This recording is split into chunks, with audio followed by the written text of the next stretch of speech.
à tous et à toutes. Donc je suis Yves Morel, je suis le responsable de librairie EMLS. Mot de présentation. Donc la librairie EMLS est le partenaire de la région Île-de-France dans le cadre du dispositif Ressources NUM qui vise à mettre à disposition des manuels scolaires numériques et des ressources numériques éducatives aux établissements de la région lycée de la région Île-de-France.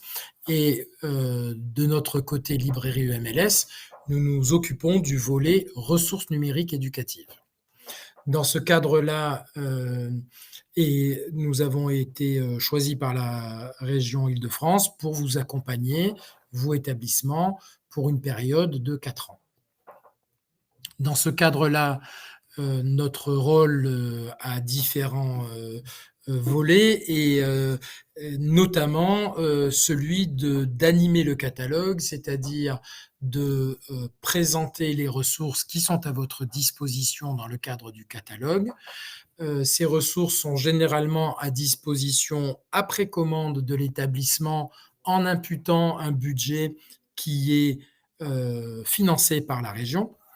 Mais aujourd'hui, le cadre est un peu particulier puisque nous accueillons donc Nejma Belkdim et Vincent Favra, à qui je vais passer la parole tout à l'heure, pour présenter la ressource Knowledge.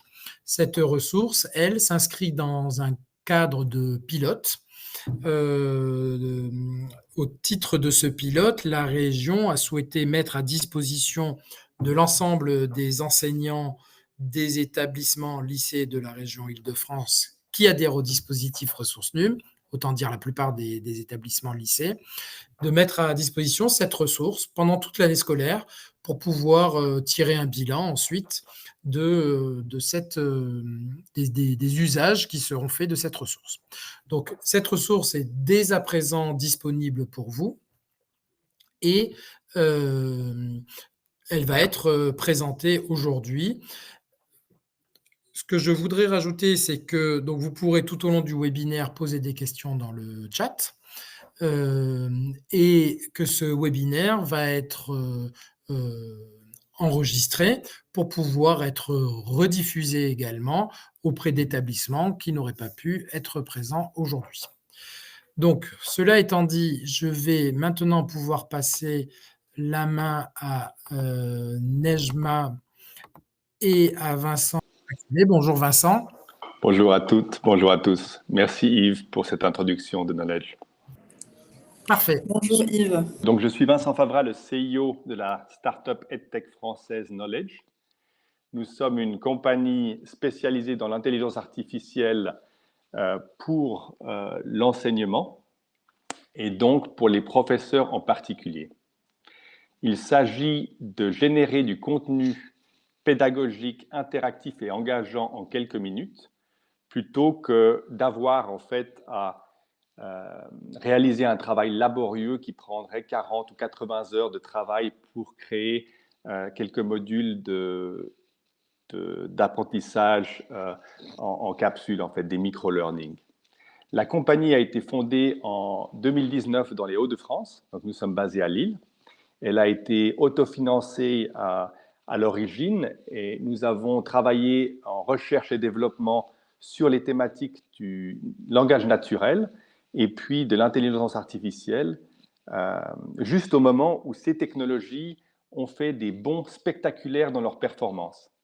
On a vu finalement le démarrage de cette évolution technologique qui va conduire après à l'émergence de Chatbot GPT et d'OpenAI. Nous, on a effectivement travaillé sur ces sujets depuis de nombreuses années et on a pu se concentrer vraiment sur l'IA appliquée à l'enseignement. On a une équipe pluridisciplinaire de 15 personnes qui travaillent sur le sujet et on a réalisé de nombreux pilotes à tous les niveaux de l'enseignement supérieur, comme de l'enseignement dans les lycées, ce qui nous occupe aujourd'hui. Je vais quand même souligner les victoires que nous avons eues sur le plan international. Donc, Knowledge a été en finale de la GSV Cup, qui est la compétition la plus célèbre et la plus grande en EdTech sur le plan global. Elle s'est déroulée aux États-Unis. Nous avons également été en finale de TechCrunch Disrupt Battlefield, qui est l'événement startup en deep tech le plus connu au monde, avec 3200 startups concurrentes. Donc là, nous avons été en finale également. Et nous avons aussi été dans les top 100 de Slush, l'événement central pour le financement des startups en Europe. Tout ça pour dire que nous avons travaillé d'arrache-pied pendant ces dernières années pour produire une boîte à outils digitale propulsée par l'IA qui est déjà mise à disposition de 40 000 enseignants au travers le monde, donc beaucoup aux États-Unis, mais également en Australie, en Angleterre, en Suisse et dans d'autres pays. Nous avons lancé avec la région Île-de-France un partenariat stratégique qui nous permet de mettre cette ressource à disposition de tous les lycées de l'Île-de-France et de tous leurs professeurs. Donc nous nous réjouissons beaucoup de vous présenter cet outil et de vous accompagner dans son adoption pour faciliter le travail des enseignants au jour le jour. Je citerai aussi que nous avons dans nos clients de la première heure des institutions telles que l'EHL dans l'hospitalité, donc le côté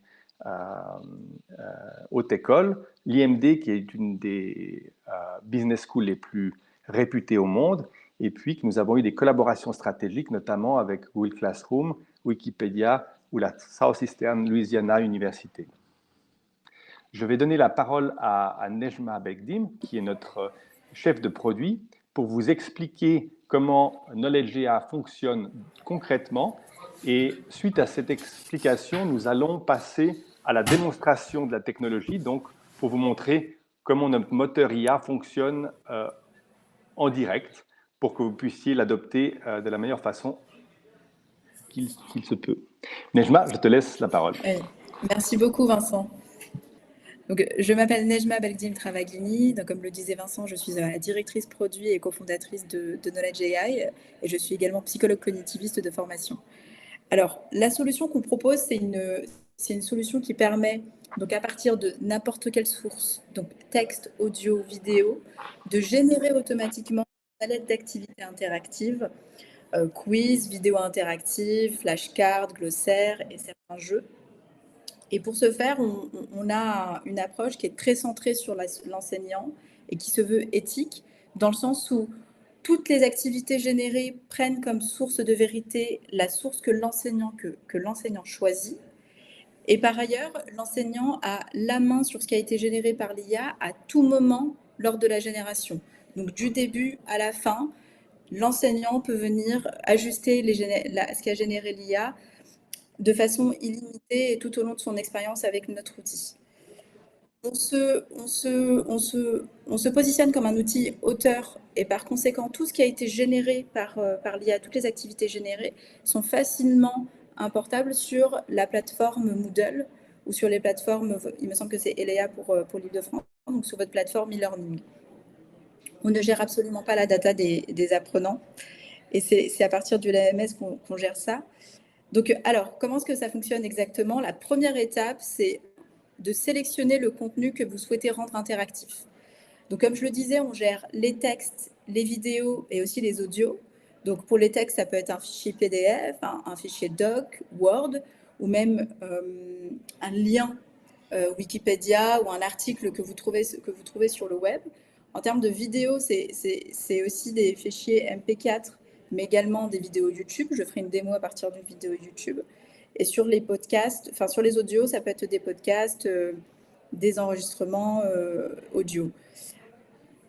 La deuxième étape, c'est l'étape d'analyse. Donc une fois que la génération a été, une fois que vous avez sélectionné le contenu, l'IA va pouvoir extraire le texte et analyser pour générer un certain nombre de questions. La troisième étape, c'est l'étape de génération. Et donc, comme vous pouvez le voir à l'écran, en l'espace de quelques minutes, parce que c'est ça tout l'intérêt de notre outil aussi, c'est de pouvoir générer de façon accélérée une douzaine d'activités interactives. Donc, ce qui avant pouvait prendre des heures de travail, donc 50 heures, peut se faire maintenant en 5 minutes à partir de notre solution. Donc, comme vous pouvez le voir à l'écran, on a un certain nombre d'activités, des quiz, donc questions à choix unique, des vrais-faux, des textes à trous et des glissés-déposés. Je pense que je vais partager mon écran et vous faire une démo en direct. Ce sera beaucoup plus parlant pour vous. Alors, ce que vous voyez à l'écran, c'est l'interface de la plateforme Knowledge. Lorsque vous arrivez sur cette interface, il faut cliquer sur « Créer », sélectionner la langue. Donc ici, on est sur du français. Et puis, ajouter un titre au contenu que vous souhaitez rendre interactif. Là, j'ai sélectionné une vidéo sur les bases de la génétique. Donc, je fais ça à partir d'une vidéo YouTube, mais ça pourrait être à partir d'un Word sur le sujet. De la génétique. Et ensuite, je copie-colle.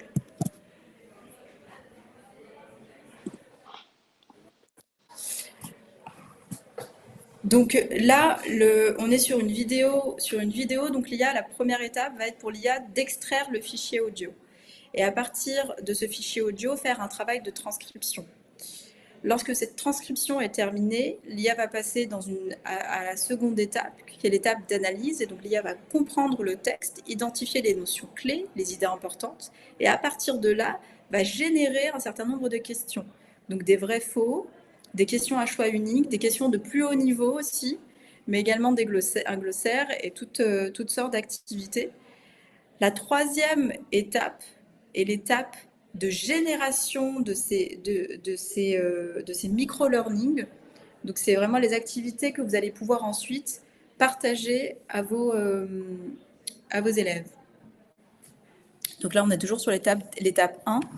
Pendant que l'analyse se fait, je vais vous montrer le résultat à partir d'un fichier PDF que j'ai téléchargé sur Eduscol. Donc la thématique, c'est la poésie du 19e siècle au 21e siècle. Ça va, je sais toujours lire ces chiffres-là. Donc sur la gauche, on a une librairie d'activités qui ont été générées automatiquement. Et donc là, ce que je vais vous montrer, c'est une capsule e-learning dans laquelle on retrouve plusieurs activités, une grande partie des activités, en un seul bloc. Donc voilà, là, vous voyez le fichier que j'ai mis en entrée. On a plusieurs pages, on est sur 9 pages. Et donc à partir de ce fichier-là, on a généré un glossaire. Et donc dans ce glossaire, les concepts ont été détectés automatiquement par l'IA et la définition a également été générée automatiquement par l'IA à partir du fichier source. Donc on force l'IA à se focaliser sur le contenu pour générer le glossaire. C'est ce qui évite les hallucinations. On génère également des flashcards conceptuels. Et là, l'objectif, c'est de pré-entraîner les apprenants avant qu'ils arrivent en classe sur les notions clés pour leur permettre de mieux appréhender le contenu du cours. On a plusieurs flashcards ici. Et ensuite, on a un quiz dans lequel on va pouvoir trouver des questions à choix unique, comme ici, avec une rétroaction qui est immédiate, mais également des vrais-faux. Et on a également des textes à trous dans le quiz. On a aussi automatiquement généré une activité glissée-déposée. Et là, également des flashcards, mais des flashcards avec des questions ouvertes qui visent à évaluer la compréhension de l'apprenant sur les sujets vus en classe. C'est extrêmement bien pour aussi faire émerger un travail de métacognition chez l'apprenant.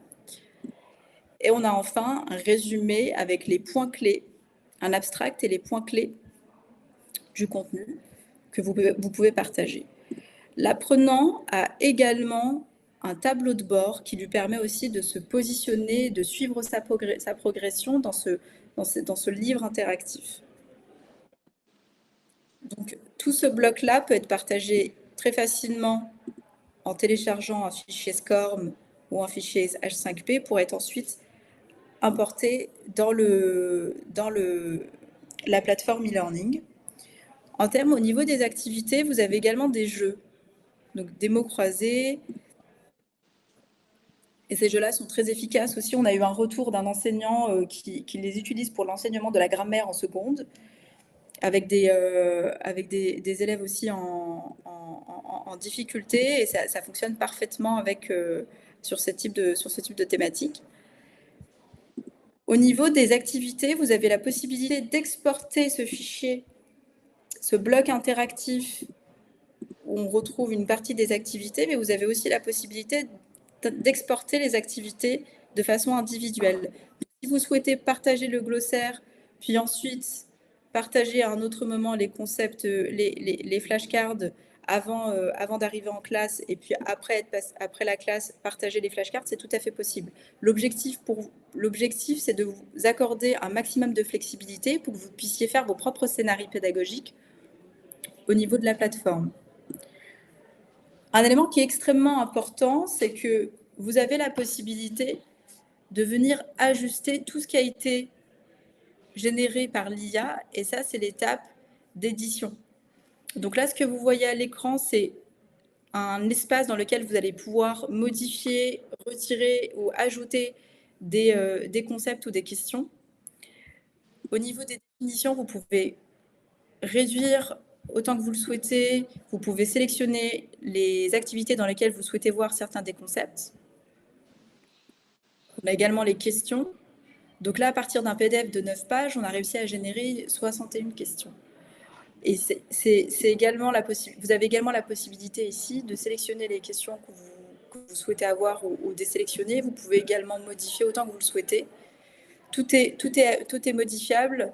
Vous pouvez tout éditer, et il en va de même le résumé, dans lequel vous pouvez réorganiser le résumé, supprimer des éléments si vous le souhaitez.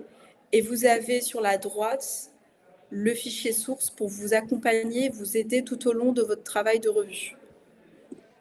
Lorsque vous avez fini de revoir ce que vous souhaitez, vous pouvez cliquer sur « Générer les activités ». En quelques secondes, on a de nouvelles, les activités sont mises à jour.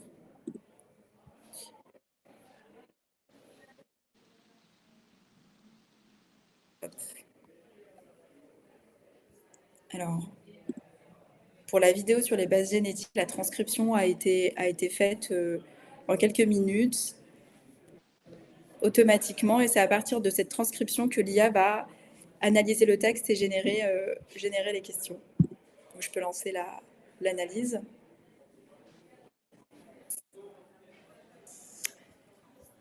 Je pense que ce qui est important de saisir, effectivement, Nejma est en train de réaliser cette démonstration en temps réel. Donc, c'est pour vous donner une perception de l'aide que Knowledge peut fournir dans la génération de contenu interactif. Et donc, pour vous montrer qu'en quelques minutes, on arrive à générer ces 10 à 12 activités interactives à haute performance pédagogique. Lorsque vous mettez dans la moulinette quelque part une ressource statique qui est un texte ou un audio, vous obtiendrez un livre interactif à la sortie. Lorsque vous prenez une vidéo comme ressource pédagogique d'entrée, vous obtiendrez à la sortie une vidéo interactive ainsi que l'ensemble des activités qui sont associées. Et ça permet effectivement d'apporter aussi de la diversité dans la pratique de l'enseignement.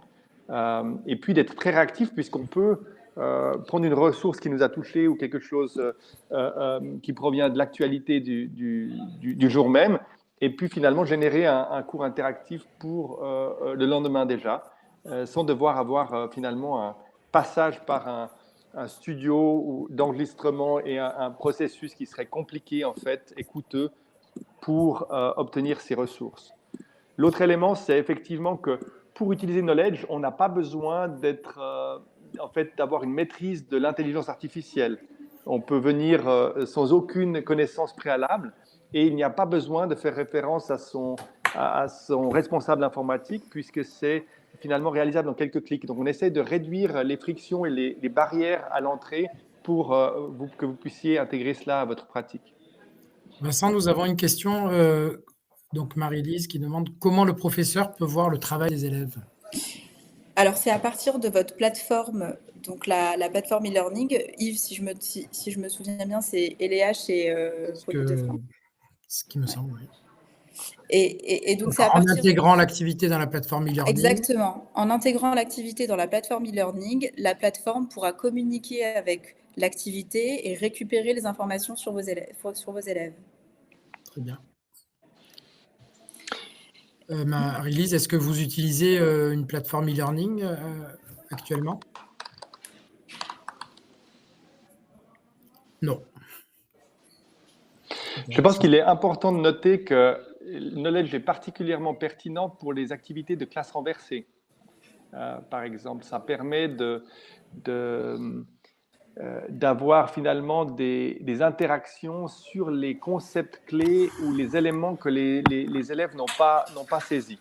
C'est-à-dire qu'on peut faire réaliser ces exercices en amont du cours et après comprendre combien d'élèves ont compris les différents éléments et se focaliser dans la pratique sur 2 points problématiques. Et donc, on vise une efficience en classe par rapport à cet usage particulier.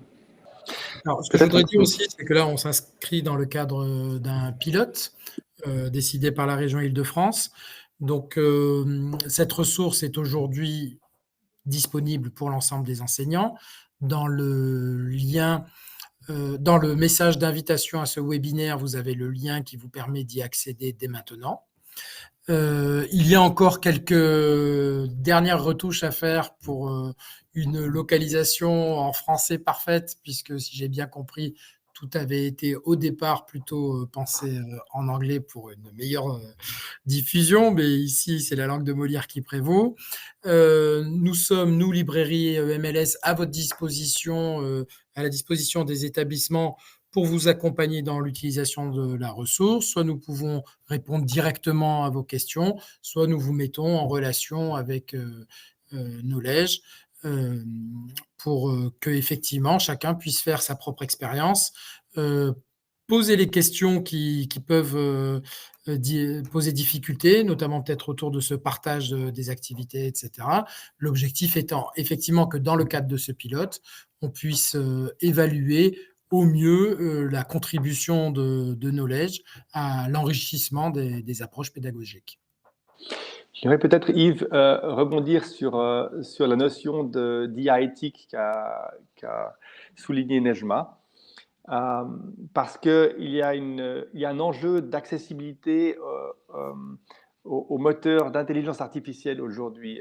On a ressenti une crainte de certains professionnels sur l'IA, ce qu'elle pouvait représenter, et il y a notamment un biais de l'IA traditionnellement qui serait de générer des informations incorrectes. Quand on est sur Chatbot GPT et qu'on demande des informations, qu'on essaie de générer un cours complet ou des questions et ce genre de choses, l'IA va souvent générer du matériel qui n'est pas au jour d'aujourd'hui, c'est-à-dire qu'il va puiser dans une ressource en ligne qui est des 30 dernières années, et ce n'est pas ce que les professeurs souhaitent le plus souvent. Et il y a des problèmes d'hallucination, c'est un terme technique, ce qu'on appelle dans l'IA, qui est de dire que l'IA parfois fait des raccourcis ou donne des informations incorrectes aux étudiants, aux élèves. Et c'est évidemment l'opposé de ce qu'on souhaite faire. Donc, Knowledge s'est spécialisé dans de l'IA éthique en ayant des processus de validation croisée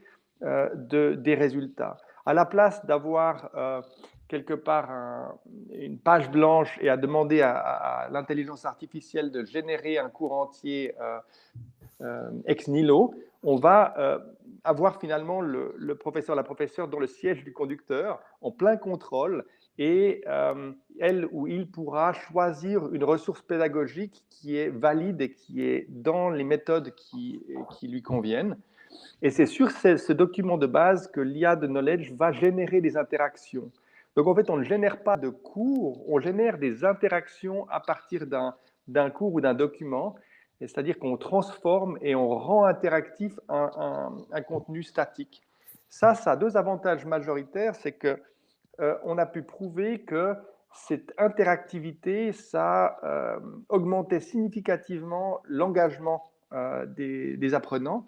Donc, on parle de 85% de plus d'engagement et puis 75% de mémorisation complémentaire, c'est-à-dire qu'il y a un ancrage mémoriel qui est bien supérieur.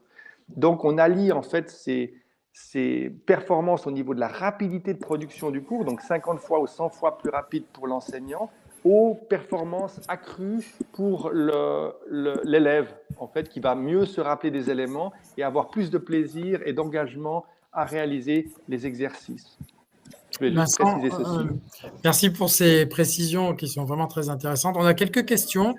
Donc, la première, existe-t-il un onglet disponible sur monlycée.net comme Mouflash ou Pearltree?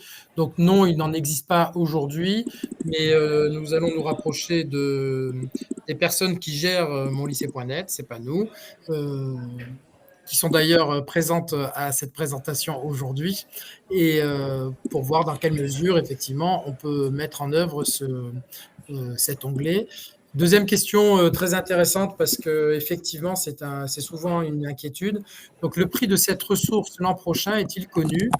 Il y a eu plusieurs offres gratuites de ressources il y a quelques années et le lycée n'avait pas les moyens de poursuivre. Donc comment motiver les profs de s'en servir si après cela ce n'est plus possible? D'où ma question budgétaire importante dans les EPLE. Alors, j'apporterai plusieurs niveaux de réponse. Donc, à ce stade, le prix n'a pas été établi et il n'est pas non plus à ce stade garanti de manière certaine que cette ressource sera de nouveau dans le catalogue l'année prochaine, même si elle a déjà été approuvée aujourd'hui et mise à disposition de l'ensemble des établissements. Mais c'est justement l'intérêt de cette année d'en mesurer les usages. Premier point. Deuxième point, comme vous le savez, la région Île-de-France est engagée dans un programme ambitieux de développement des ressources numériques et éducatives dans les lycées d'Île-de-France et avec des moyens financiers attachés qui sont importants, qui sont présentés comme pérennes. Hein. L'idée, c'est pas au contraire, ça a été une forme de pérennisation de premières approches qui avaient été faites ces dernières années.